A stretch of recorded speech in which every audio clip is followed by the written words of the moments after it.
안녕하세요. 삶의 쉼 채널입니다. 오늘의 주제는 나이가 들수록 절대로 집에 들여서는 안 되는 5가지 유형의 사람들입니다. 노년에 매일 반복되는 일상 속에서 문득 찾아오는 외로움, 특히 나이가 들수록 이런 외로움은 더욱 깊어집니다. 젊었을 때는 늘 바쁘다는 핑계로 미뤄두었던 인간관계가 이제는 간절히 필요해지는 순간이 찾아옵니다. 하지만 외로움을 달래기 위해 서둘러 문을 열어주는 것이 정말 현명한 선택일까요? 최근 제 지인 중 한 분이 이런 말씀을 하셨습니다. 그냥 외로운 게 낫지. 잘못된 사람 하나 들이니까 내 집의 평화가 깨지더라. 맞습니다. 집은 우리의 소중한 안식처입니다. 그런데 요즘 들어 많은 분들이 외로움을 견디지 못해 잘못된 선택을 하시는 걸 봅니다. 오늘은 특별히 여러분께 꼭 알려드리고 싶은 이야기가 있습니다. 나이가 들수록 절대로 집에 들여서는 안 되는 5가지 유형의 사람들 함께 알아보겠습니다. 특히 마지막 유형을 조심하신다면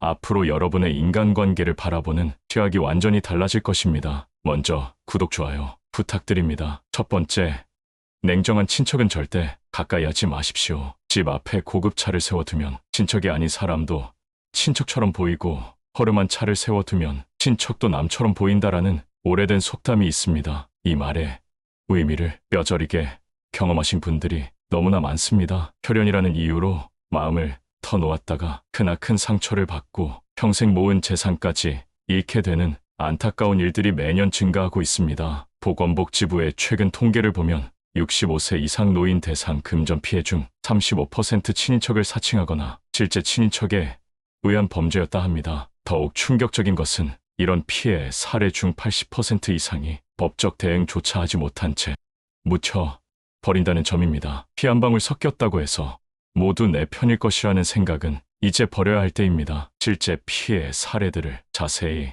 살펴보겠습니다. 퇴직 교사였던 박숙자 씨는 평생 성실하게 모은 퇴직금으로 조카의 사업 자금을 도와주었습니다. 사업 경험이 전혀 없던 조카는 이모, 꼭 성공해서 은혜 갚겠습니다. 제가 이모를 평생 모시겠습니다라며 눈물까지 보였습니다. 처음에는 매달 약속한 이자를 잘 갚았지만 6개월이 지나자 조금씩 연장하기 시작했고 결국 1년도 안 되어 사업은 실패했습니다. 더 큰 문제는 이후에 벌어졌습니다. 다른 친척들과의 관계가 완전히 틀어져 버린 것입니다. 어떤 친척들은 왜 그 조카만 도와주냐며 서운해했고, 또 다른 친척들은 노후 자금을 그렇게 쓰면 어떡하냐며 비난했습니다. 설상가상으로 사업에 실패한 조카는 오히려 박 씨를 원망하기 시작했습니다. 이모가 더 도와주었다면 사업이 망하지 않았을 것이라며 책임을 전가한 것입니다. 보험 설계사 친척으로 인해 고통받은 김지영 씨의 사례는 더욱 안타깝습니다. 조카의 간곡한 권유로 저축성보험에 가입했다가 큰 손해를 보게 된 것입니다. 이모님, 제가 가족인데 나쁜 상품을 권하겠어요?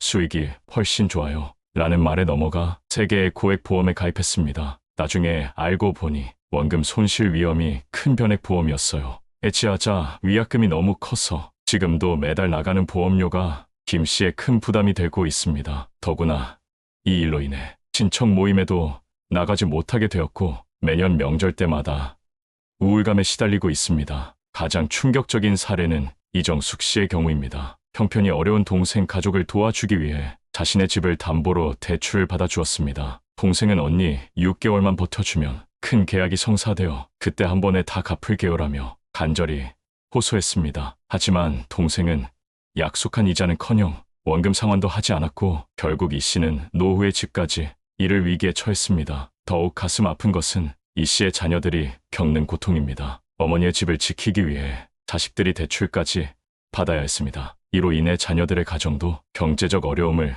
겪게 되었습니다. 같은 부모 밑에서 자란 동생인데 설마라는 생각이 이 씨의 일생 모은 재산과 가족의 행복까지 한순간에 무너뜨린 것입니다. 이러한 문제의 해결책은 분명합니다. 친척이라도 재산과 관련된 일은 반드시 서면으로 기록하고 법적 절차를 거쳐야 합니다. 가족인데 뭘 그렇게까지 해야 하나라는 생각은 절대 금물입니다. 오히려 관계가 깊을수록 더욱 철저히 해야 합니다. 금융감독원의 한 전문가는 친인척 간의 금전거래는 감정이 개입되어 더욱 위험할 수 있다며, 특히 노년층의 경우 자녀들의 의견을 반드시 구하고 법률 전문가의 상담을 받아야 한다고 조언합니다. 어떤 분들은 그래도 피는 물보다 진하다고 말씀하실 수 있습니다. 하지만 현실에서는 오히려 친인척 간 금전 사기 피해가 더 회복하기 어렵다는 것이 전문가들의 한결같은 의견입니다. 법적 대응도 어렵고 가족 관계까지 무너지기 때문입니다. 또한 주목해야 할 점은 친척들이 보험이나 투자를 권유하며 접근하는 경우입니다. 내가 가족인데 해를 끼치겠냐는 말로 시작해서 결국에는 큰 손해를 보게 되는 경우가 많습니다. 특히 요즘에는 가상화폐나 고수익 펀드를 믿고 접근하는 사례도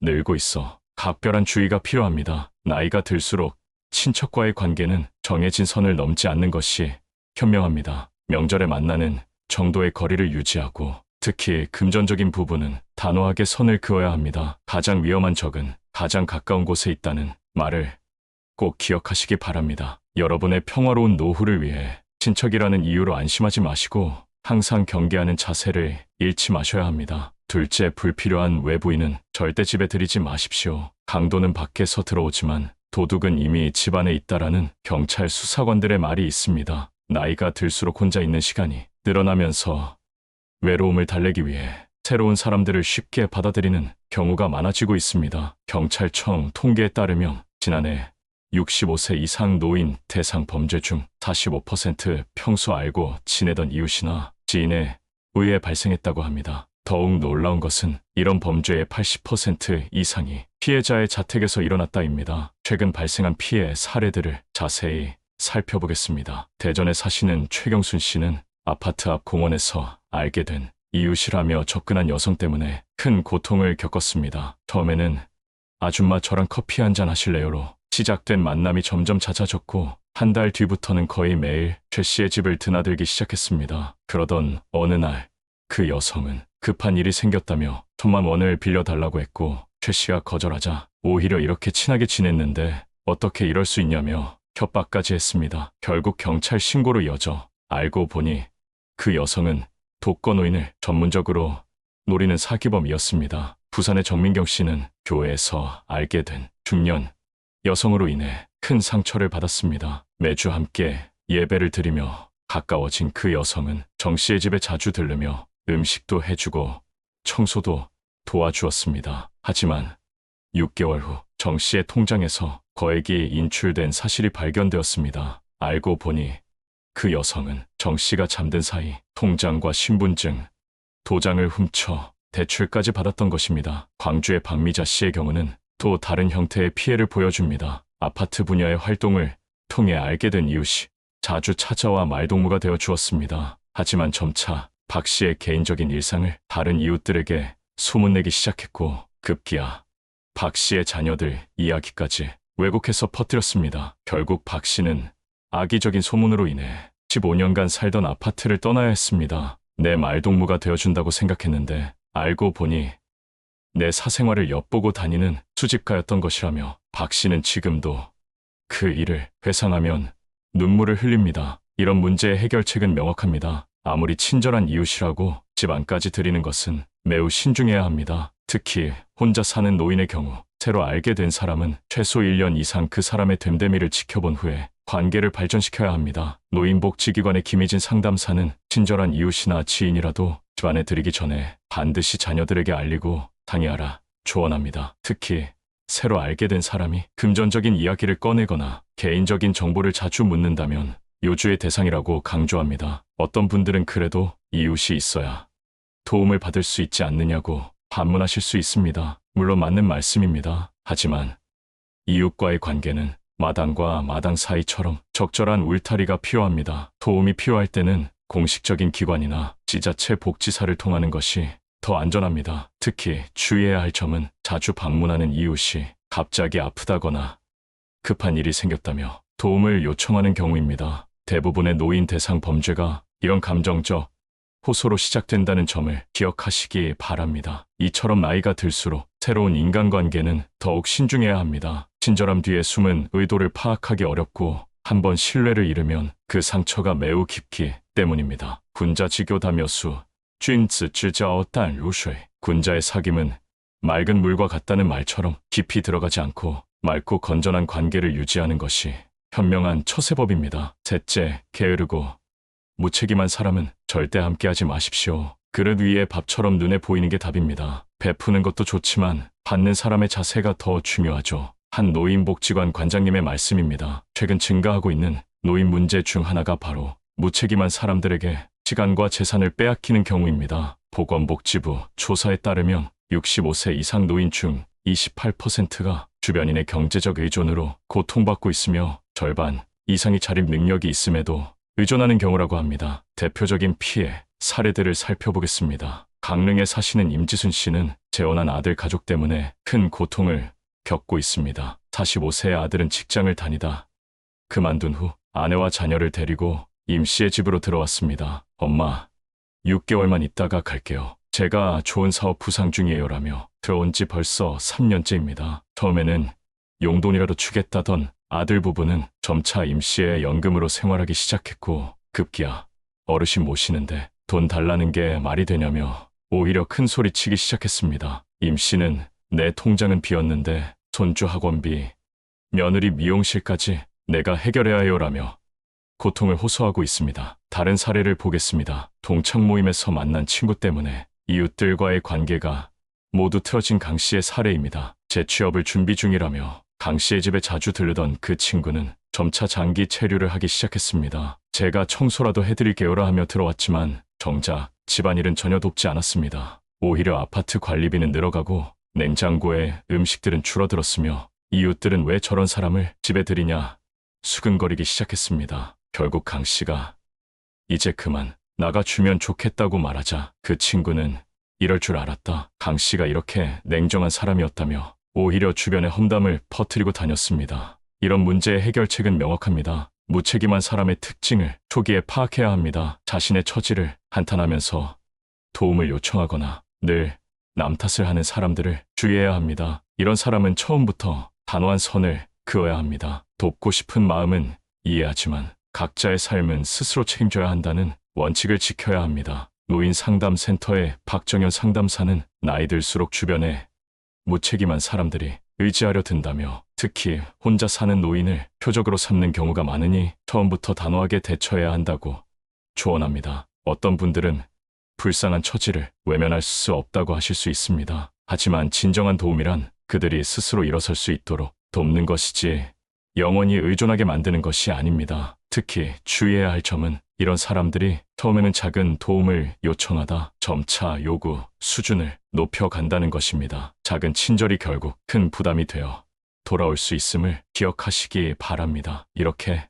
나이 들수록 게으르고 무책임한 사람은 더욱 경계해야 합니다. 도와주세요라는 말 뒤에 숨은 진짜 의도를 파악하고 자신의 노후 생활이 침해받지 않도록 해야 합니다. 선의의 도움이 독이 되어 돌아오지 않도록 처음부터 분명한 선을 그을 줄 아는 지혜가 필요합니다. 넷째, 소문을 퍼뜨리는 사람은 절대 가까이 하지 마십시오. 사람의 혀는 뼈가 없어도 사람의 뼈를 부러뜨릴 수 있습니다. 특히 노년기에는 소문으로 인한 상처와 더욱 깊어질 수 있습니다. 한 번 퍼진 소문은 수습할 수 없을 뿐 아니라 노년의 평화로운 삶 자체를 무너뜨릴 수 있기 때문입니다. 한국 노인복지협회 최근 조사에 따르면 65세 이상 노인 중 42%는 이웃과의 갈등을 경험했으며 그중 65%는 잘못된 소문으로 인해 피해를 입었다고 합니다. 더 놀라운 것은 이러한 소문의 80% 이상이 평소 친하다고 생각했던 사람들로부터 시작되었다는 점입니다. 최근 발생한 안타까운 사례들을 살펴보겠습니다. 의정부에 사시는 김정숙 씨는 30년 넘게 살던 아파트에서 결국 이사를 결정할 수밖에 없었습니다. 평소 친하게 지내던 이웃이 김 씨의 아들 이야기를 왜곡해서 퍼뜨린 것이 시작이었습니다. 정숙 씨의 아들이 사업에 실패해서 빚쟁이들이 매일 찾아와 문 두드리는 소리 때문에 옆집 사람들이 못 살겠다 등의 소문이 퍼졌습니다. 실제로는 아들이 해외지사 임원으로 발령받아 가끔 집에 들르는 것뿐이었지만 소문은 걷잡을 수 없이 퍼져나갔습니다. 30년 넘게 살던 집을 떠나야 했을 때 정말 죽고 싶은 심정이었어요라고 김 씨는 회상합니다. 여수의 이영희 씨는 경로당에서 만난 친구들 때문에 큰 상처를 받았습니다. 남편과 사별로 재혼을 준비하고 있다는 소문이 퍼진 것입니다. 영희 씨가 요즘 젊은 남자와 만나고 다닌데 돈 노리고 접근하는 사람인데 영희는 모르나 봐 등의 이야기가 순식간에 퍼졌습니다. 알고 보니 이 소문은 이 씨가 사별한 남편의 조카와 식사하는 것을 본 이웃이 왜곡해서 퍼뜨린 것이었습니다. 결국 이 씨는 우울증까지 겪게 되었고 1년 넘게 집 밖을 나서지 못했습니다. 이러한 문제의 해결책은 다음과 같습니다. 평소 자신의 개인사를 필요 이상으로 공유하지 않는 것입니다. 소문을 즐기는 사람의 특징을 파악하고 일찍이 거리를 두어야 합니다. 주로 이런 사람들은 다른 사람의 이야기를 하며 대화를 시작하는 특징이 있습니다. 노인 심리 상담사 최수연 박사는 소문을 퍼뜨리는 사람들의 공통점은 자신의 이야기는 절대 하지 않는다는 것이라며 항상 남의 이야기만 하는 사람을 만나면 경계해야 한다고 조언합니다. 어떤 분들은 말이 그만큼 무서운 것이냐고 반문하실 수 있습니다. 하지만 노년기에는 한번 퍼진 소문으로 인해 전체 인간관계가 무너질 수 있습니다. 특히 아파트나 경로당 같은 폐쇄적인 공간에서는 그 피해가 더욱 크게 다가옵니다. 주의해야 할 또 다른 점은 SNS 발달로 소문이 더욱 빠르게 퍼진다는 것입니다. 카카오톡 단체방이나 밴드 등을 통해 순식간에 소문이 퍼질 수 있으니 더욱 조심해야 합니다. 나이 들수록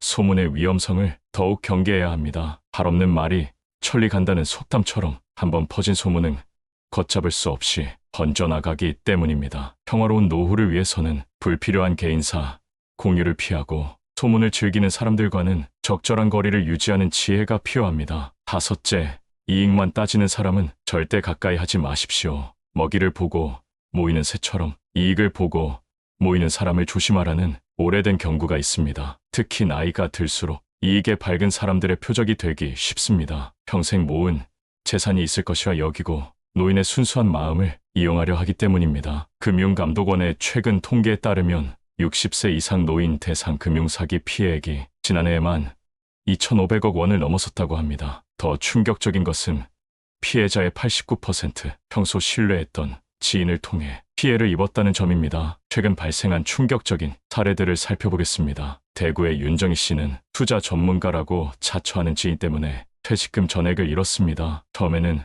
소액 투자로 시작했고 실제로 수익금도 받았습니다. 정희 씨, 이번에는 확실한 정보가 있어요. 원금은 절대 손해볼 일 없어요라며 점점 더 큰 투자를 권유했고 결국 윤 씨는 퇴직금 2억 원을 모두 맡기게 되었습니다. 하지만 그것이 마지막이었습니다. 갑자기 연락이 두절되었고 투자금은 모두 사라졌습니다. 이제 와서 생각해보면 처음부터 계획적으로 접근했던 것 같아요. 작은 돈으로 신뢰를 쌓은 뒤 큰 돈을 노린 거라며 윤 씨는 한탄합니다. 서울의 장수민 씨 사례는 또 다른 형태를 보여줍니다. 평소 친하게 지내던 동네 친구가 갑자기 고수익 보험 상품을 권유하기 시작했습니다. 형님, 이거 진짜 좋은 상품이에요. 제가 형님이라 특별히 알려주는 거예요라며 접근했습니다. 나중에 알고 보니 일반 보험 상품의 3배나 되는 수수료를 받는 상품이었고 장 씨의 나이에는 전혀 맞지 않는 상품이었습니다. 그저 자신의 수수료를 위해 친분을 이용한 것이었습니다. 청주의 조미자 씨는 더욱 뼈 아픈 경험을 했습니다. 교회에서 만난 후배라며 한 사람이 점점 친밀감을 쌓더니